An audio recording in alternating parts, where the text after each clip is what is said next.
शंभवे गुरुवे नमः। शंभवे गुरुवे नमः। शंभवे गुरुवे नमः। देव आदिदेव महादेव शिव गुरु के चरणों में मेरा प्रणाम स्वीकार हो स्वीकार हो। आदि शक्ति माता पार्वती के चरणों में मेरा प्रणाम स्वीकार हो स्वीकार हो। कार्तिकेय गणेश के चरणों में मेरा प्रणाम स्वीकार हो। ब्रह्मा विष्णु के चरणों में मैं प्रणाम करती हूँ, मेरा प्रणाम स्वीकार हो। लक्ष्मी सरस्वती के चरणों में मेरा प्रणाम स्वीकार हो स्वीकार हो। धरती माँ के चरणों में मेरा प्रणाम स्वीकार हो। सबके संकट को हरने वाले संकट मोचन हनुमान के चरणों में मेरा प्रणाम स्वीकार हो।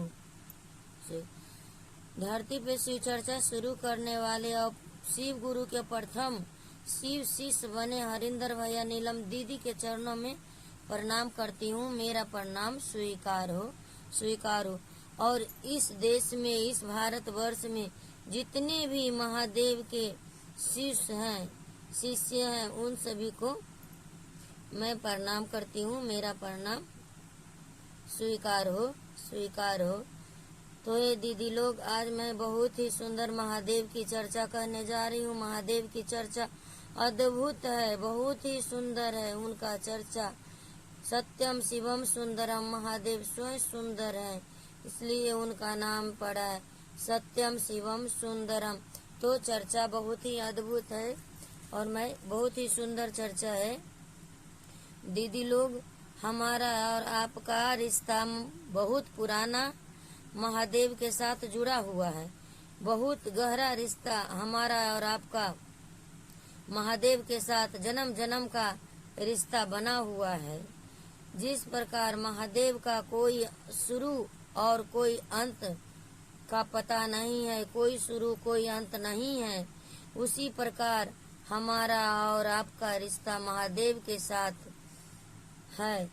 जब से दुनिया शुरू हुई है तब से ही महादेव का रिश्ता हमारा और आपका उनसे जुड़ा हुआ है। और जब तक दुनिया बनी रहेगी तब तक हमारा और आपका रिश्ता महादेव के साथ बना रहेगा।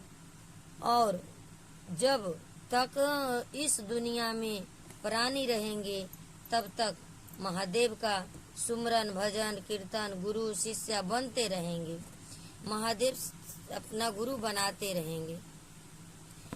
तो दीदी लोग, हमारा और आपका रिश्ता महादेव के साथ जुड़ा रहे, यही महादेव से दया है। वो तो देवों के देव महादेव हैं, आदि गुरु हैं, जगत गुरु हैं, विश्व गुरु हैं। दीदी लोग, महादेव बहुत दयालु हैं। वो महादानी है, वो घरदानी है, घट घट वासी हैं, वो कैलाश वासी हैं, वो कैलाशी हैं, वो काशी निवासी हैं।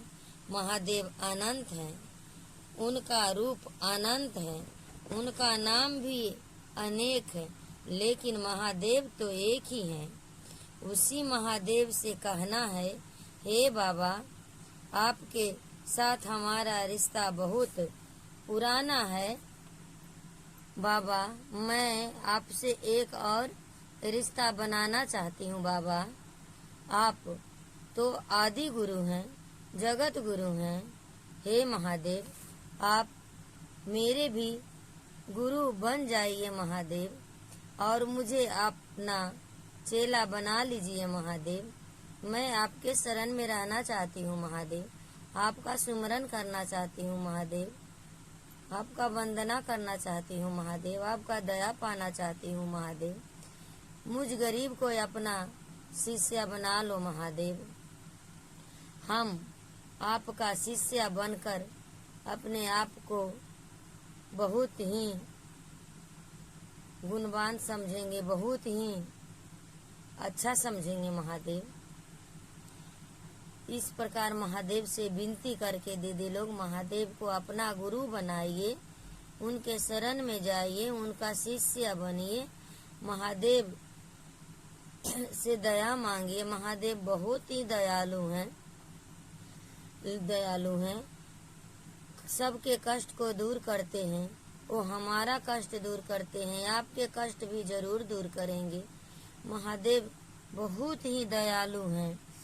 उनसे यही कहना है, महादेव मैं आपका दया पाना चाहती हूँ। महादेव मुझ पर दया कीजिए। महादेव आप मेरे हैं, मैं आपका हूँ, मैं तो आपका जन्मों जन्मों से हूँ। महादेव बहुत पुराना रिश्ता आपके साथ है। महादेव मुझ गरीब पे दया कीजिए महादेव, और मुझे अपना लीजिए। महादेव मुझे अपना लीजिए। मैं आपके चरण का धूल अपने सर पे लगाऊं महादेव, और मैं आपका शिष्य बन करके मैं कहूँ कि मेरा तो गुरु महादेव है।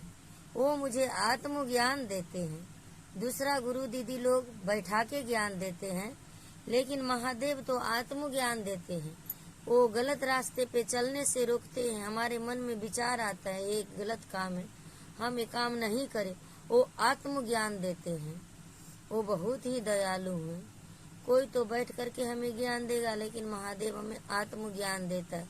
आत्मज्ञान यदि हम कोई मनुष्य को गुरु बनाएंगे तो मुझे नहीं देंगे, लेकिन महादेव मुझे आत्मज्ञान देते हैं, क्योंकि मेरे मन में भाव उत्पन्न होते हैं जब वो ज्ञान देते हैं तभी। जब वो ज्ञान नहीं देंगे तो हमारे मन में भाव कहाँ से आएगा। उनके बिना संसार में कुछ नहीं है।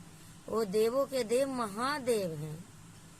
जब समुद्र मंथन हुआ तब सभी देवी देवता परेशान होने लगे, अब क्या होएगा, अब तो दुनिया नष्ट हो जाएगी, दुनिया में कुछ नहीं बचेगा, अब तो मनुष्य का अंत हो जाएगा, क्योंकि समुद्र से विष निकला है। सभी देवी देवता ने महादेव के शरण में आए और बोले, हे महादेव, हे आदिदेव महादेव, अब इसका समाधान आप ही के पास है और किसी के पास नहीं है। तो महादेव ने सबको सांत्वना दी और महादेव स्वयं विष को अपने कंठ में धारण किए, ये संसार को बचाने के लिए, ये प्राणी को बचाने के लिए।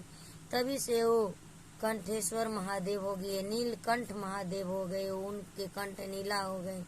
तो दीदी लोग इधर उधर आप ना भटकिए, इधर उधर आप अपने मन को ना भटकाइए।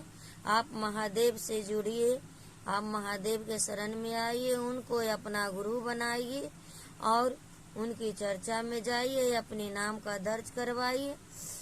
ये 3 सूत्र का पालन कीजिए। महादेव में बहुत दया है, बहुत दया है, इतनी दया है कि उनकी दया का कोई गिनना ही नहीं है। बहुत दया है और महादेव बहुत दयालु है। वो अपने शिष्य को के ऊपर बहुत दया करते हैं।